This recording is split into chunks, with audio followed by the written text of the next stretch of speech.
Welcome to Paranormal Extraction, and don't forget to follow me on YouTube if you have not already. Zoe Starr, Paranormal Extraction. Also on Facebook, we post the full videos, but today is going to be really great. We have Brian, and he's going to be talking to us about messages from beyond. Hey Brian, thanks so much. Thank you for being on today. Thank you for having me.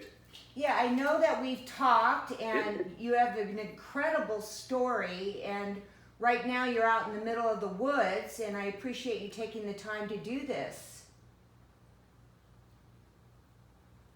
Can you hear me? Well, thank you for having me. I hear you. I hear you fantastic. Okay, good.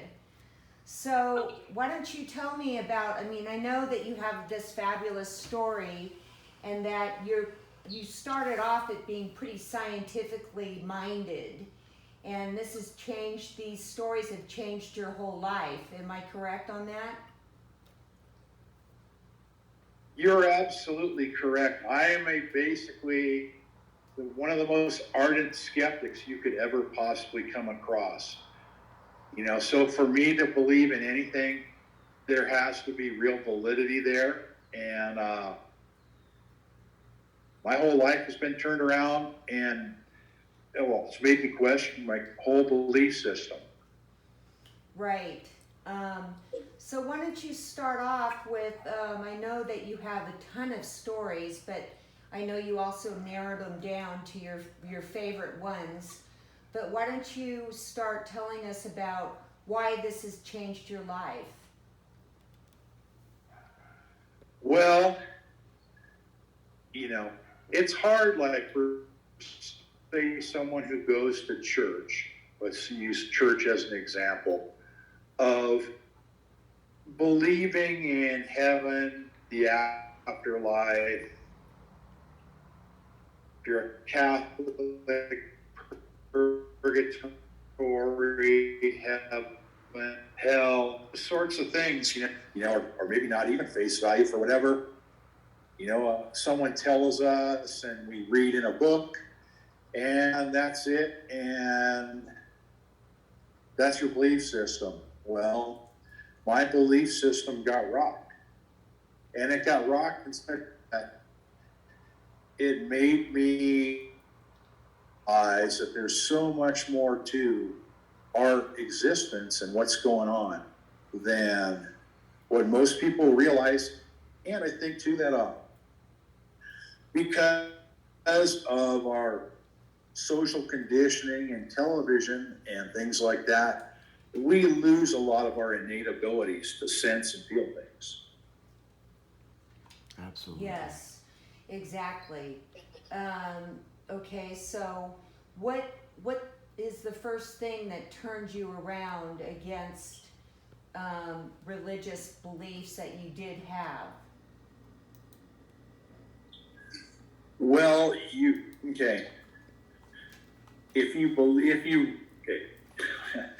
don't even know really where to start on that one. All I can say is that if you look at all the different forms of scripture that there have ever been, I don't know how many different versions there are of the Bible. I don't know how many languages it's written in. I don't really know all the different translations.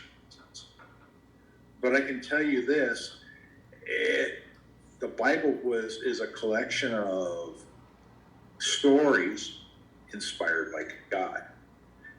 Okay, so not everything in there, or maybe who can say, is hardcore fact. Without evaluation, we can all take that to the bank, and it's kind of not really like that.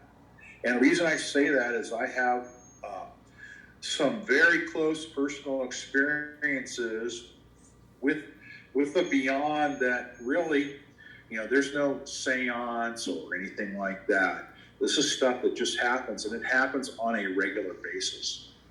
And it's mostly through the spirit of my daughter.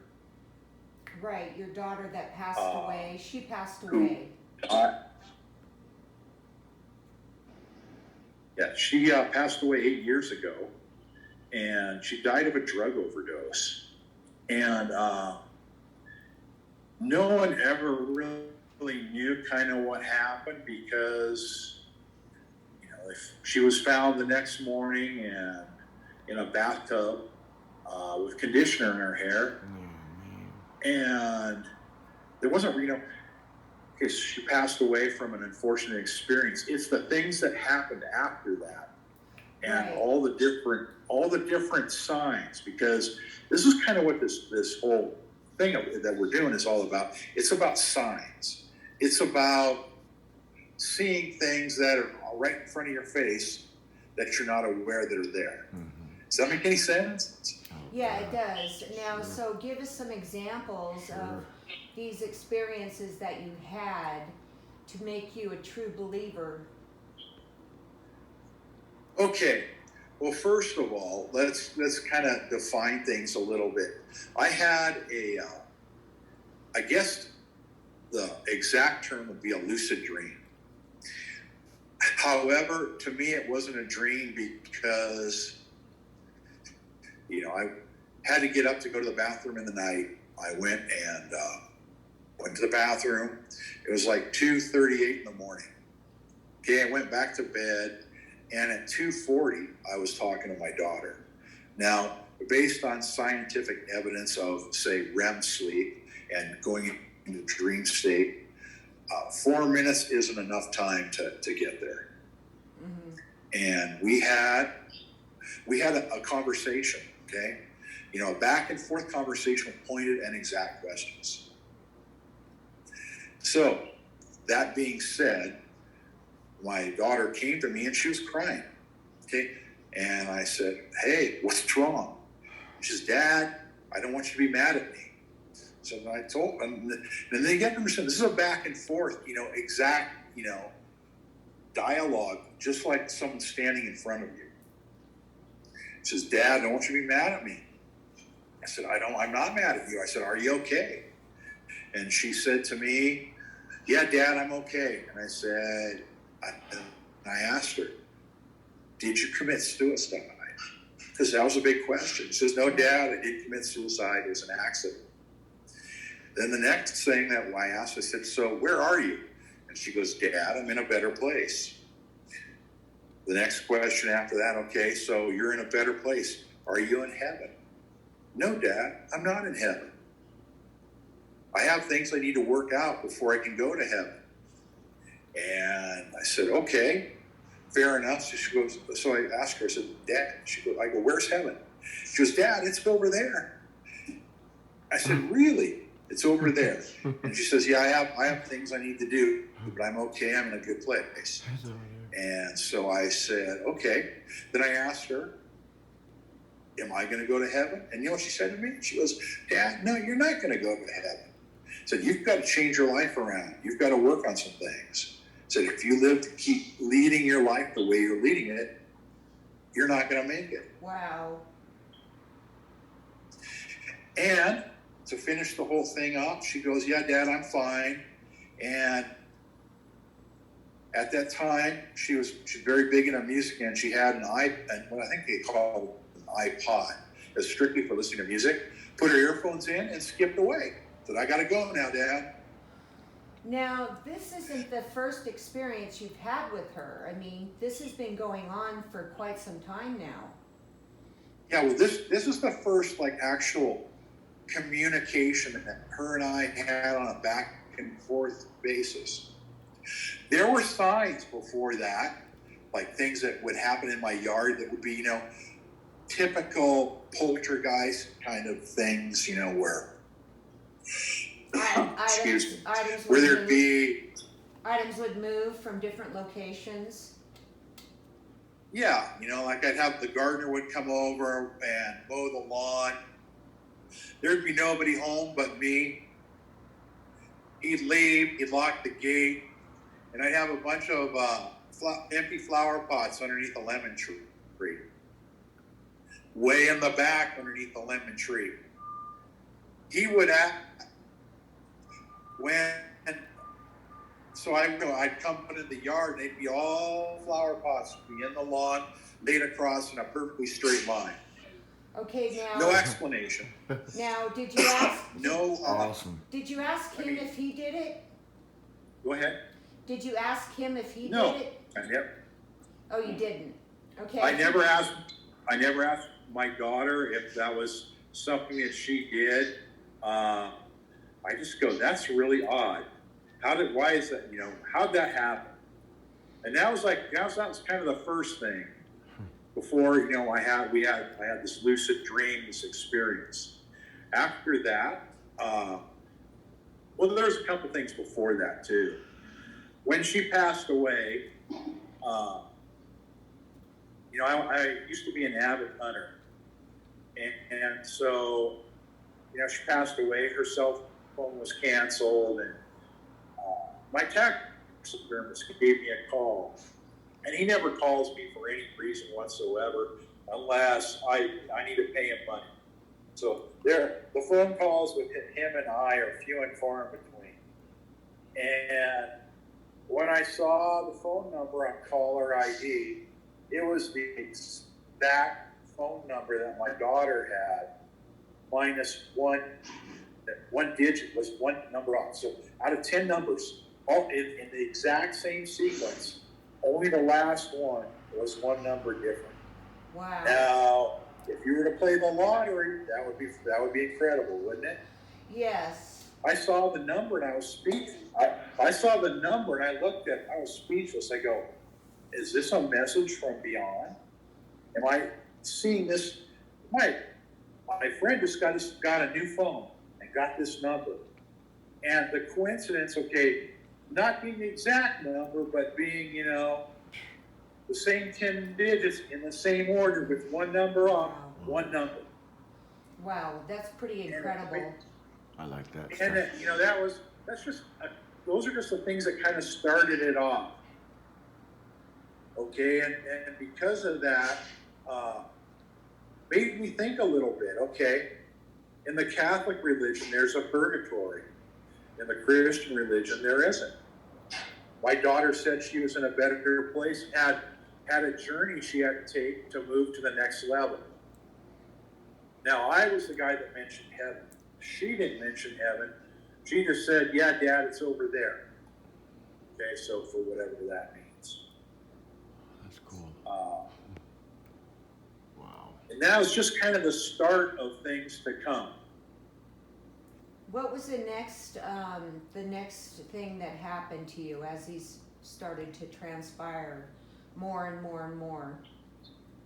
Okay, well, when my children were growing, this area that you see me in right now, right. I used to take my family camping here every summer when my kids were young. Every summer. Mainly because we didn't have a whole bunch of money. And so this was like a multi-purpose vacation. I got to spend a little time hunting and fishing. The kids got to be on the lake. We got to go camping. And we did it every year. And so my daughters loved this particular place. Loved it like no other. And they were very, very, very excited to go here every year. Well, when my daughter passed and I received her ashes, I made a plaque. And the plaque is made out of gloss black acrylic. I mean, like gloss black, like, brand new Cadillac Escalade black. Right. And I laser engraved it, filled all the stuff I engraved with silver paint, and I hauled that and the ashes up to a place that very special to me up here. Here Tell him to repeat that. You're kind of going out. Could you repeat that? You ended with taking the ashes. Yeah, I did not. Yeah, so you took the ashes up to a remote location. I wrote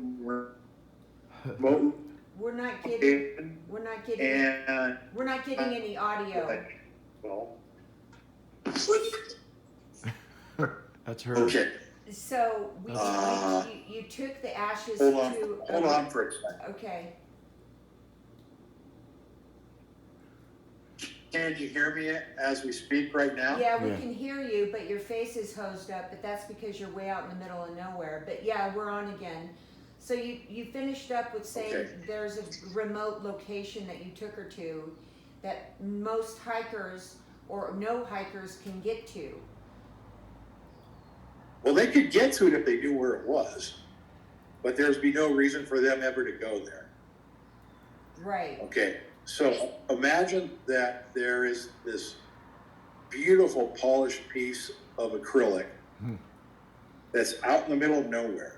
Okay, Cool. lives out there, rain, dust, summer, snow. Do you know it never gets dirty? That's Ever. that's amazing. It just If stays. you bought, pardon me, if you bought a brand new car, gloss black car, left it outside for 8 years, what do you think it'd look like? Yeah, exactly.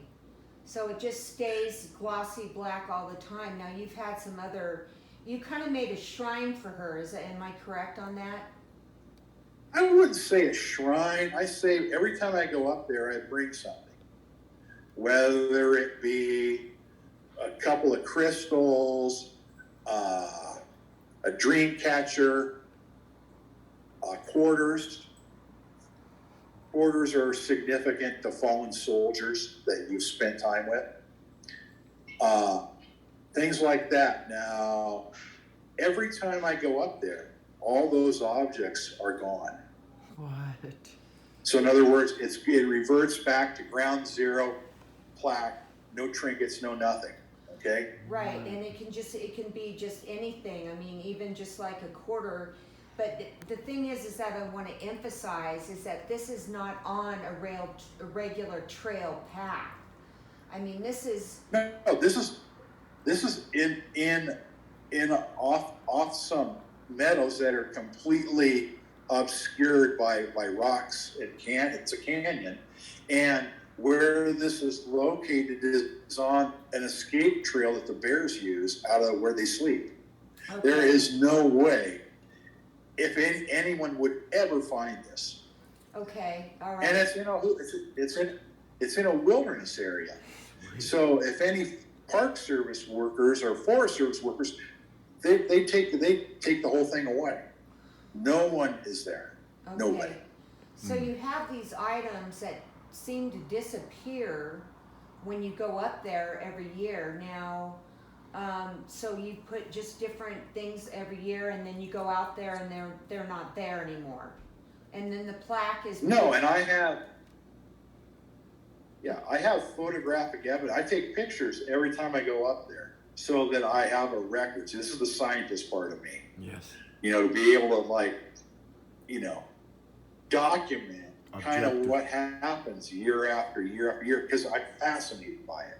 Well, it's objective then. Now, this, Instead of subjective, it's objective because you're proving it with science.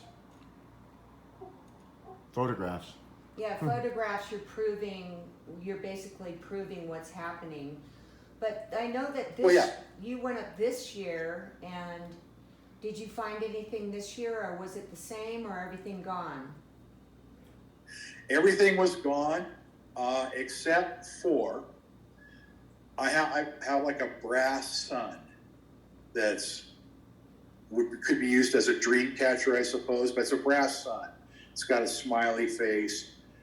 That stayed there, and when I went up there, I placed 4 quarters right next to the plaque. 2 on one side of the sun and 2 on the other side.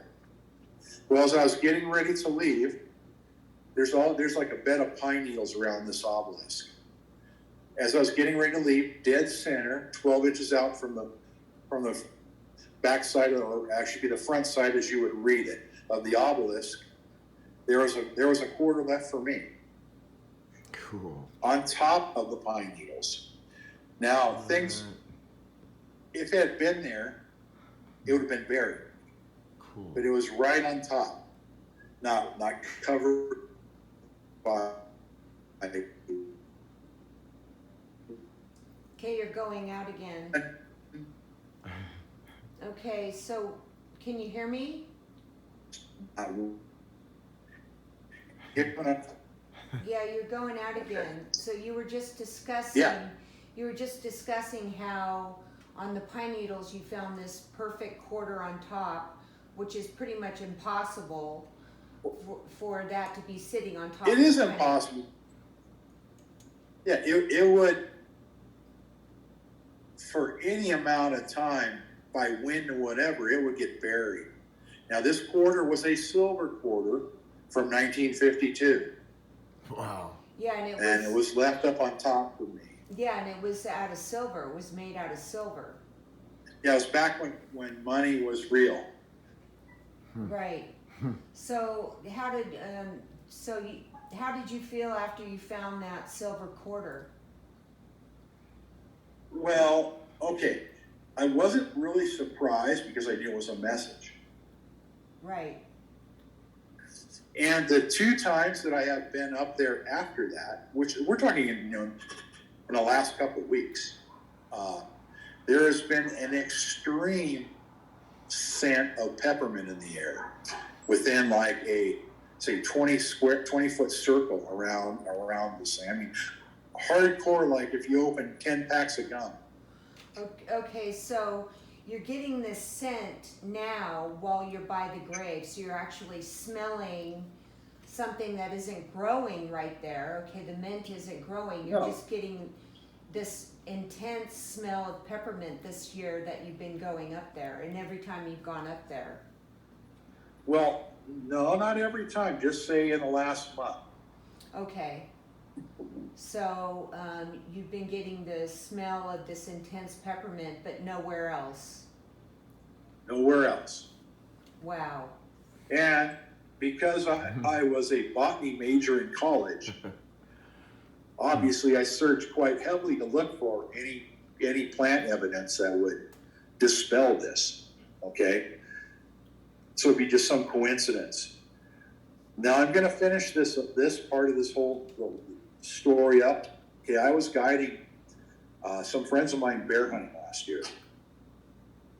And I came into camp, and this is all in this same area. I came into camp at roughly, 10:30 at night on September 18th last year.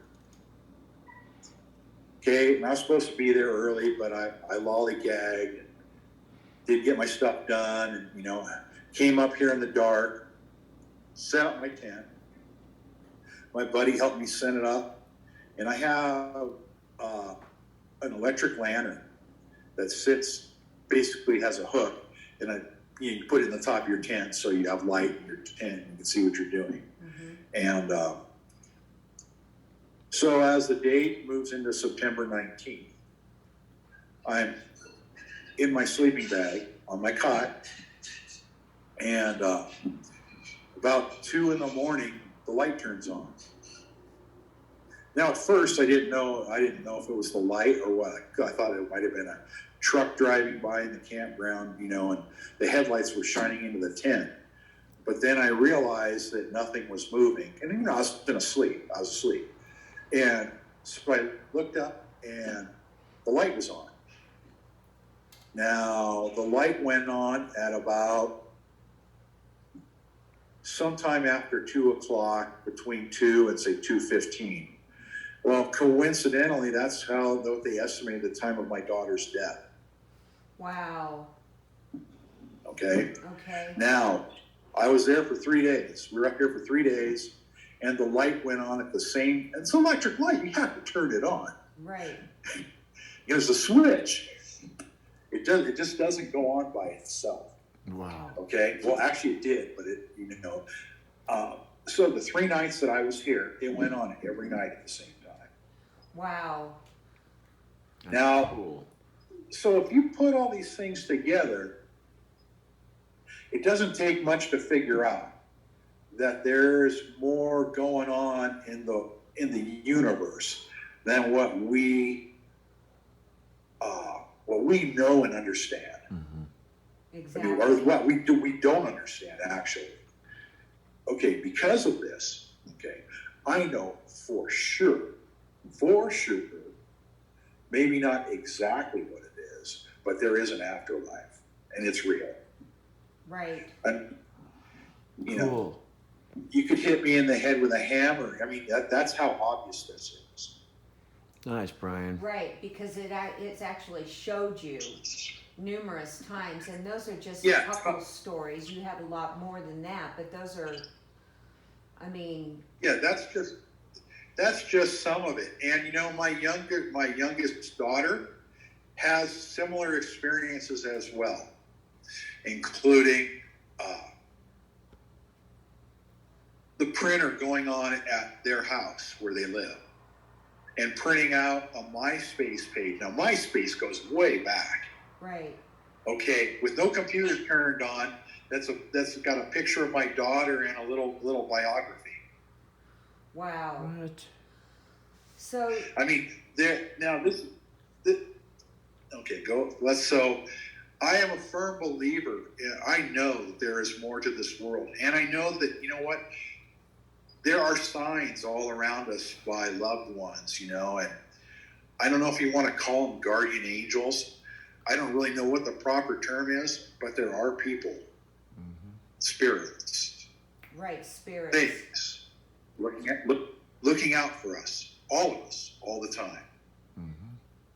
Wow. Well, I think that this, And I know this sounds incredible, and you know, you might have listeners that are going, ah ha ha, this isn't true. Nope. I'm telling you, it's real.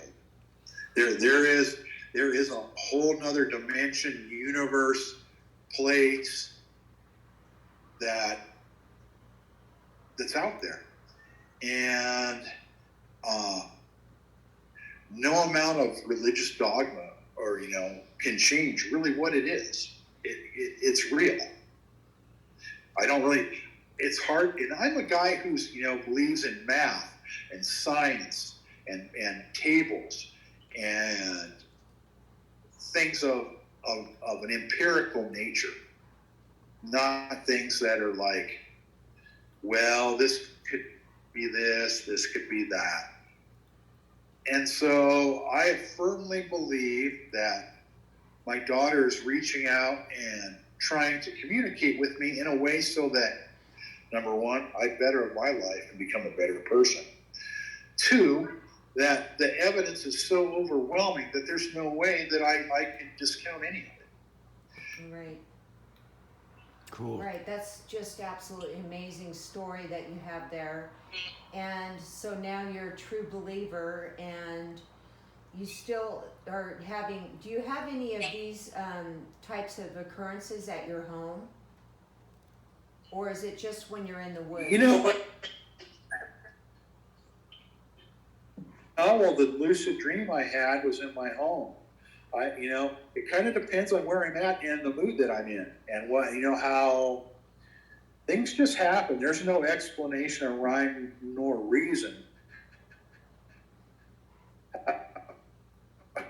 However, you know, my oldest daughter has experienced some Thailand by a person who didn't speak any English, who was a porter for a boat they were going on up some river, and didn't speak any English at all. They looked at my daughter and said, "Hi, you know me. My name's Veronica. I'm with you always."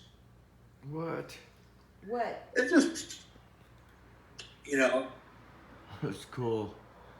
and she has told my youngest daughter that I'm with you always. You may not realize it, but I'm always there. So what that means to me is that who knows how many bazillions of spirits are floating out there that are trying to communicate, trying to let people know certain things, trying to teach lessons. And that, I guess, people's minds are so wrapped up in paying their bills and doing whatever they do that they don't see it. Right. Exactly.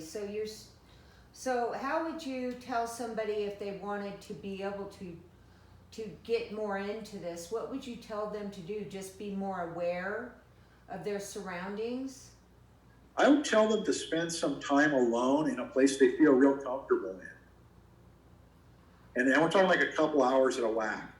where they can relax and just take in nature or whatever it is, and just relax and be free of their cell phone distractions, things like that. Thoughts of, oh my God, I missed my car paint. Those sorts of things that we're all so caught up in. Yeah. Right. So you gotta and concentrate a little bit. Think about, everybody has somebody that they miss or they've loved or they've lost. Put some energy into thinking about them. See what comes back. Right, exactly. So you could even do this through a form of like a meditation or something, or even just go out. I mean, do you think even if you just went out every day for 20 minutes and tried to at least try that this would happen instead of a few hours? Well, I think it would. I just say that because for me, I'm a kind of an uptight individual, so I need more time to relax. Right. Some people can get in this zone right away. It takes me, a little bit of time to unwind and get comfortable, for my mind starts to empty and I can really take in the things that I start appreciating stuff, and then I get quiet, and I can recognize things. One of the things that is around me all the time is a tiger swallowtail butterfly. I don't know, they're kind of like a monarch, but they're yellow and they're bigger. Mm-hmm. And they've got two black little things coming off their wings. Mm-hmm. Everywhere I go, there's always one with me. Wow. Always. So you always see one. So do you think this is also a sign from your daughter? Well, it's a sign from somebody. Didn't TJ? Not necessarily. I can't put my finger out that it's from my daughter. Yeah. Could be. I'm a widower too, and so, my ex-wife kind of passed unexpectedly, and she died in her sleep in a coma from epilepsy. And when I got home from the hospital, I was sitting in my chair, and somebody squeezed my hand. Nice. Right. So And so it could be, who knows? It could be, my mom, dad, grandparents, aunts, uncles, they're all gone. But that swallowtail butterfly is with me no matter where I go. And the last thing that happened is I met this woman, okay? Now, I know this has nothing to do with maybe spiritual stuff, but I took her, we had our first date, okay? So we went, I had keys to all the gates up here. So we went and we drove out to a spot with a little beach next to Robinson Creek, and we hung out, brought chairs, had a bottle of wine. We're talking about stuff, and we were there for about 2 hours. Now, there was the same tiger swallowtail butterfly flying around me and flying around her for 2 hours and not getting more than 25 feet away in any direction. wow. Didn't TJ have a butterfly too, Zoe? No, Who was that? We were. I don't know. Oh, I don't either. No. That's a nice way So, to. well, I've had the same experience that you've had with things materializing but actually materializing, and I still have it from someone who passed, and I still have it. It's over there, but where it was located was nowhere near or anything that anybody could have dropped, or it could have been picked up or anything, just sitting in the middle of the lawn after his death. It happened after his death, and I was mourning and crying so hard, and I too was out in nature. And then all of a sudden I found a pack, completely perfect pack of American Spirit cigarettes, the exact same one he smoked. Now they have like 10 different types of cigarettes out. Exactly the pack, unopened, sitting right on the grass where I was walking. And I knew without a doubt, because I walked that path all the time, that it was him giving me a message that he was there with me. So it gave me, instead of being in such a horrific, I couldn't function, you know, from his passing with the grief. And once I got that pack, I knew he was with me, and it really helped me through some tumultuous times on dealing with his death. So I understand what you're talking about when you were talking about the experiences that you've had and that they've actually helped you. Oh, I was a mess. I was an emotional mess. You know, losing a daughter, especially a young and beautiful one, in a circumstance. There's things that go with that you know we're not going to get into right now. What happened and how it wasn't never. I don't think it was really supposed to happen. It was an accident. However, she is reaching out not just to me but to her sister. That everything's all right, and to not be afraid, and to, you know, and so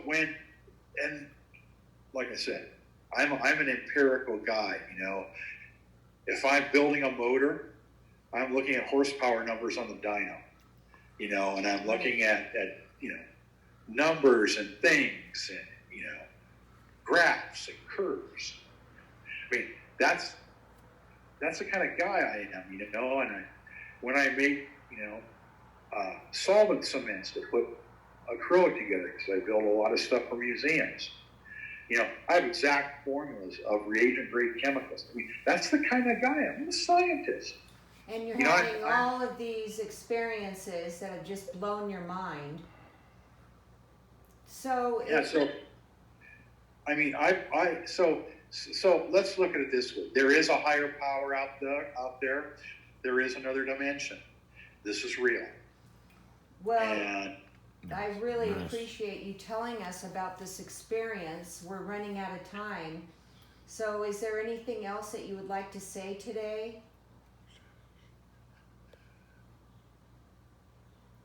Oh, the camera host up again.